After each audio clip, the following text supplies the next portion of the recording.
რუსთავში მცხოვრებ დაახლოებით 150-მდე დევნილ ოჯახს გაზიფიცირების პრობლემა ახალ წლამდე მოუგვარდება. რუსთაველის ფალიაშვილისა და გარეჯის ქუჩებზე არსებული დევნილთა ობიექტების გარეთ დაქცევის პროცესი უკვე დასრულებულია.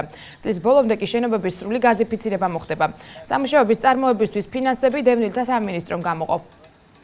Შემოყავთ გაზი, რომელსაც უკვე წელიწადი და 3 თვეა თითქმის ველოდებით. დინების მიღების დღიდან შარშან ვერ მოხერხდა, გაგვიჭირდა, თუმცა დევნილთა სამინისტრო დაგვეხმარა და შარშანას და წელსაც ელექტროენერგიის ვაუჩერი ჩაგვირიცხა 200 ლარის ოდენობით. დამთავრდა გარეთ დაქცევა, მიმდინარეობს ახლა შიდა დაქცევა ამ ობიექტების, რომელიც უახლოეს პერიოდში ჩაბარდება და ამ ოპერაციას აკეთებს სოკარ ჯორჯია გაზი, რუსთავის ფილიალი, ხოლო დაფინანსება მთლიანად აიღო დევნილთა სამინისტრო.